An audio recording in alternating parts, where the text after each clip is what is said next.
Bom, pessoal, estou aí essa semana dando uma olhada no livro do Dialogando, né? Tomando uma cerveja, sentando para conversar, que eu acho que é isso que a gente tem que fazer quando está lendo um livro, com Adam Grant. Ele já tinha feito aqueles originais, eu dei uma olhada, e agora eu peguei o Potencial Oculto. Ano passado li muitos livros, e agora, esse ano, estou retornando ao modelo leituras. E estou fazendo de maneira diferente, não estou com pressa. Ano passado eu entrei naquela pilha assim de ler muito, e agora não estou com pressa. Quero pegar de cada autor devagarinho, trabalhando e tal, babá. Então, estou trabalhando. Tem aí uma outra atividade que a gente começou na escola, que é a revisitação dos artigos antigos, porque é muita coisa. E aí o que acontece? A gente vai produzindo, né, todo dia um áudio e um texto, e a gente vai criando, e as coisas vão. E aí tem uma característica, minha filha me zoa, né? Eu não tenho determinadas coisas fogem da memória, né? Minha filha, por exemplo, ela lembra de tudo, lembra de detalhes e tal, babá. Ela tem uma memória assim, tipo, impressionante. A minha memória já não é assim. Eu tenho outras facilidades, mas aí as coisas vão passando, é muita coisa e tal. E aí então eu estou revisitando as coisas para a gente ver. Bom, isso aqui é legal relembrar. Claro que alguma coisa que é muito batida, etc., a gente passa direto, mas a gente está fazendo esse movimento. Então, em 11 de janeiro de 24, eu escrevi o seguinte título, o seguinte artigo: Felicidade, porque esse tema é tão relevante e considerado supérfluo. Porque eu acho que assim, as pessoas falam muito, até o artigo de ontem foi isso, né? Fala muito em sucesso e que o sucesso traz automaticamente felicidade. Então não se preocupa com felicidade. Felicidade não é uma discussão. Apesar de ter sido o tema principal, né, durante séculos dos pensadores ditos, entre aspas, filósofos, que eu chamo de existencialistas, né, essenciólogos, esquece existencialistas, os essenciólogos que ficam trazendo questões essenciais para a gente. E eu acho que a felicidade é uma discussão assim, para que a gente está na vida? Por que a gente desceu da nave espacial, da barriga da sua mãe, para o atual planeta? Qual é a missão? E aí, então, a gente tem essa história. E aí eu comecei nessa discussão sobre felicidade, né, nesse estudo da inovação pessoal. E aí aqui veio uma ideia, que eu chamei de felicidade chuva e felicidade chuveiro. E eu não tenho um tempão que eu não falo disso, e é legal resgatar essa ideia. A felicidade chuva é aquela felicidade assim, eu vou esperar a felicidade chegar. Basta eu ir para a rua, ficar dançando determinadas coisas, e a felicidade chega, né? Os clientes entram pela janela, as oportunidades vão vir, basta eu ficar aqui me concentrando e tal, babá. E aí então eu tenho a felicidade chuva. E a gente defendendo dizendo o seguinte: olha, felicidade é chuveiro, felicidade é um projeto.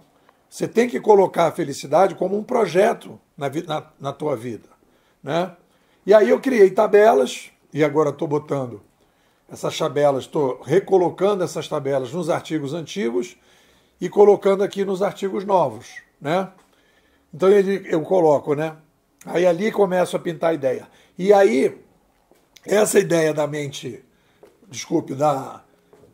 felicidade chuva e felicidade chuveiro, foi daí que surge a ideia de que é fundamental a gente fazer uma escolha existencial, em que a gente precisa tomar uma decisão, e aí a gente tem 3 escolhas que a gente tem nessa decisão. Desceu do disco voador, chegou no planeta e diz assim: você vai ser um sobrevivente, vai ter uma vida de passarinho? Você vai ter uma vida instagrante? muito preocupado com o que os outros acham, né? A bolsa que você está colocando, o vestido, a calça, o sapato, o terno, né? O carro. Você está fazendo as coisas por você ou para os outros? Teve uma mentoria aqui que um mentorado disse, não, para mim a coisa mais importante é um veleiro. Eu quero ter um veleiro. Aí a gente começa a conversar, eu falo, cara, o veleiro, você tem um perfil de querer desafios e o veleiro vai tirar a tua liberdade. Porque você vai colocar uma grana ali e você vai ter problema. É isso que você quer? Essa é a felicidade que você quer? Ou você quer ter liberdade para os desafios? E aí você vai ter que ter uma vida mais minimalista. E de, sei lá, de ano em ano, de repente, você pode alugar lá e dar um passeio no veleiro. Quem sabe? Né? Então eu acho que essa discussão toda veio e ali está a origem dessa conversa da felicidade chuva, da felicidade chuveiro. E a gente veio, então, trabalhando e foi aprimorando isso. O artigo de hoje, que não é esse é só o revival, né? É a importância do aprendizado existencial. E aí eu já tenho um ganho com o Grant. Estou gostando do livro dele e eu já tenho um ganho com o livro do Grant. Esse conceito do aprendizado existencial. Porque ele vai falar, vai fazer uma separação, ele vai chamar de aprendizado do caráter e aprendizado cognitivo, que eu vou chamar de aprendizado operacional. E aí eu vou fazer essa dicotomia. Aprendizado existencial, e aí por isso que eu coloco, né, o aprendizado existencial para o Sapiens 2.0, é que essa discussão, e eu fiz ontem na conversa de ontem, a discussão sobre felicidade e sucesso deveria estar dentro do currículo dos jovens, desde cedo. Porque é aí que eu faço a crítica, né, à filosofia. As pessoas estudam a história da filosofia. As pessoas estudam os filósofos. Mas as pessoas não discutem aquilo que os filósofos estavam preocupados. É como se você estivesse pegando, confundindo. A colher serve para você comer iogurte.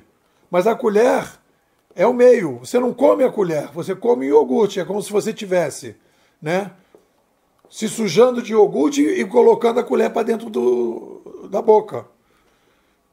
O filósofo, a preocupação dos filósofos era que as pessoas tivessem uma vida melhor. Não era para eles aparecerem. E aí fica tudo nesse processo. Então a gente precisa trabalhar a ideia desde cedo do aprendizado existencial. O que é felicidade? O que é sucesso? E aí eu falei ontem, o sucesso, a ideia do sucesso sem adjetivos.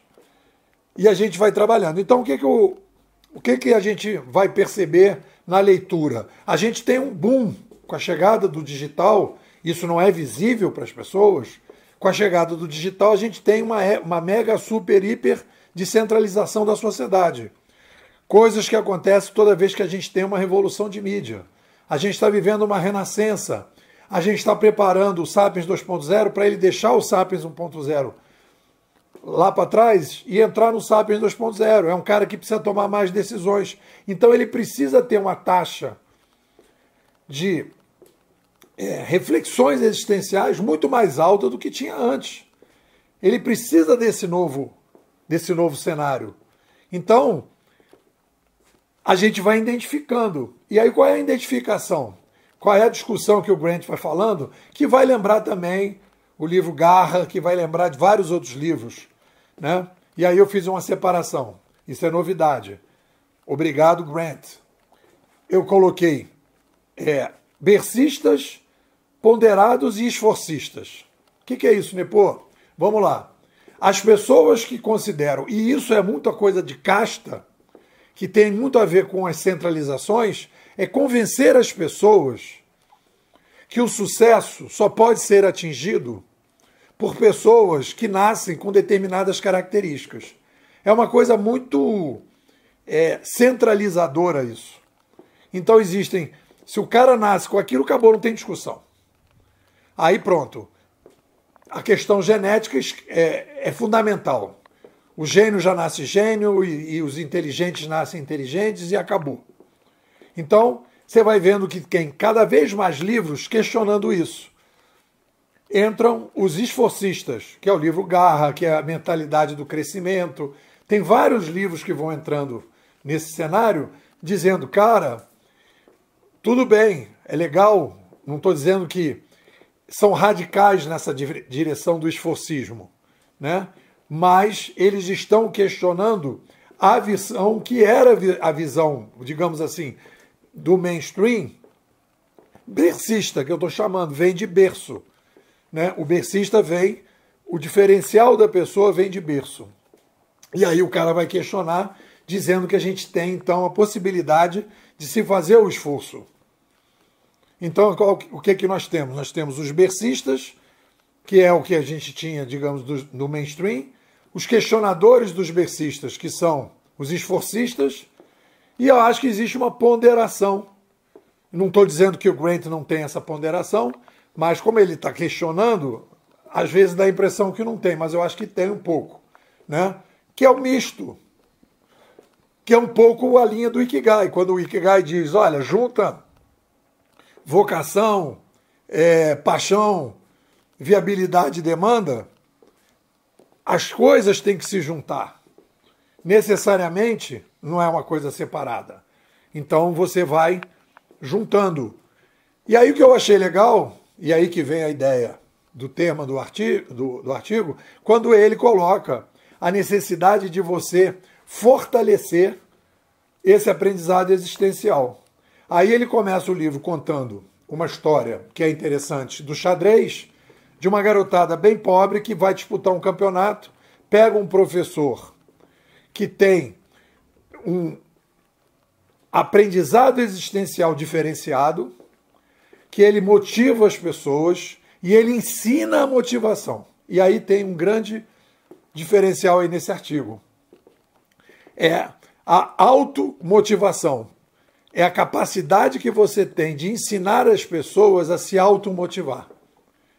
Porque qual é a tendência?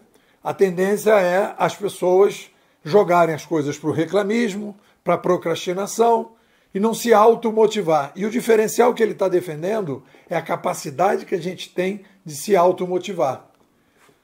E aí vem a discussão da automotivação, e aí vem claramente a ideia do Mihaly, quando ele diz, quando você descobre os teus potenciais, as coisas que colocam em fluxo, você tem capacidade de você trabalhar melhor. Então é essa possibilidade, né, de você entrar e perceber esse fluxo, que aí você consegue se motivar, você consegue se disciplinar e você consegue batalhar para chegar. E ele vai contando uma opção de histórias de pessoas que aparentemente não tinham esse diferencial de berço, mas que conseguiram, de alguma forma, ser extremamente motivadas. E aí tem um diferencial que é fundamental da automotivação. E é isso que a gente está precisando nessa nova sociedade. A capacidade que a gente tem de desenvolver metodologias de automotivação para que as pessoas possam se motivar. Olha a frase que eu selecionei aqui do texto. Esse conflito entre os bercistas e os esforcistas. Olha aí. Para cada moça que brilha desde a infância, há vários bars que progridem devagar e desabrocham tarde. Vou repetir. Para cada moça que brilha desde a infância, há vários bars que progridem devagar e desabrocham tarde. Então eu botei Grant, é um inovador, é um conceituador da inovação pessoal e está aí entre os três grandes correntes do pensamento dessa área da inovação pessoal quando fala em potencial. Bercistas, esforcistas e ponderados, né?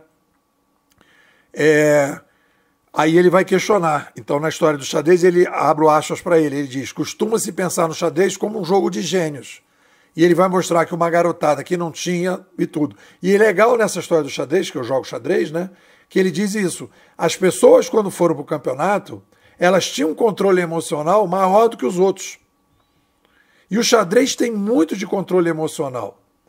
Então, esse aprendizado existencial deu a possibilidade das pessoas terem esse controle emocional. Obviamente, cercado de todas as técnicas que tem que ter no xadrez, né? Aí qual é o objetivo dele com esse livro?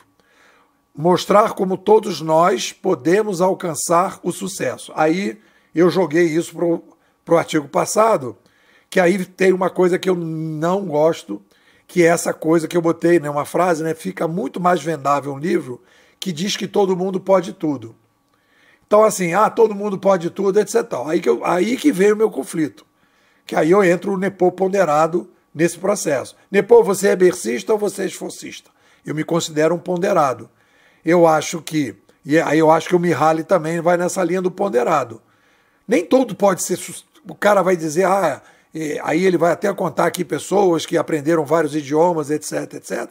Eu acho que tem determinadas pessoas que quando começaram a aprender os idiomas, entraram no estado de fluxo e a coisa foi. Mas isso não é para todo mundo. Tem um cara aqui que toca violão e ele não toca clarineta. Ele toca violão muito mais do que eu toco clarineta, mas eu toco clarineta. Se ele ficasse insistindo em tocar clarineta, não, porque ele tem que tocar clarineta. Cara, tem que ter um ajuste entre as duas coisas, né? Então eu acho que as coisas vão um pouco nessa linha. Bom, vamos pegar aí algumas frases de destaque. É claro que se você consegue ver um diferencial e começa a batalhar por ele, está juntando a fome com a vontade de comer e facilitando a sua vida. O grande diferencial na vida é a capacidade que temos de nos sentir motivados. É a motivação que nos permite estar dentro do modo aprendiz e sair do modo reclamista ou procrastinador. A motivação é algo fundamental para que possamos ter uma vida mais longa e melhor.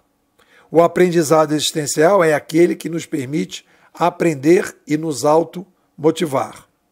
Hoje é possível ir além, pois a civilização 2.0 assim o permite. É por isso que os conceituadores da inovação pessoal esforcistas crescem e vendem muito bem. Precisamos de um tipo de aprendizado existencial para formar as pessoas para este novo cenário que estimule, antes de tudo, a automotivação. O talento pode ser um ponto de partida, mas a motivação é sempre o ponto de virada. O verdadeiro diferencial é a capacidade de se automotivar. E isto pode ser aprendido. A civilização 2.0 exige mais do que talento. Exige um espírito aprendiz, ativo e constante. É isso. O que vocês dizem? Bom, pessoal, estamos aí, bimodais, fazendo aí agora uma série de atividades interessantes. Fechamos um ciclo grande aqui do aprendizado dos GPTs. Fiz aqui um trabalho bacana, que foi o mostruário da escola, né? Eu vou mandar para o grupo externo esse mostruário, com várias possibilidades de aplicação, em que você pode fazer mentoria para ser um disseminador desse mostruário, ser um vendedor desse mostruário, e a gente conseguir fazer dinheiro juntos. Então eu estou mandando para vocês um mostruário da escola, que tem ali o que eu chamo de 777. 7 ilusões que impedem a gente de entender o digital, 7 ilusões que impedem a gente de ter uma vida melhor e mais longa, e por aí fui. Fui colocando tudo isso e convido a vocês para dar uma olhada e ver se vocês se identificam com alguma coisa, se tem alguém que possa se interessar, e a gente faz aí um negócio. Seja comissionamento, seja você colocando isso, se especializando nisso, fazendo mentoria para que você possa, ou entrando para a escola, entrando nesse movimento aqui que a gente tem, que é o movimento Sapiens 2.0, para a gente ter uma vida mais longa e melhor dentro da nova civilização. É isso. O que vocês dizem?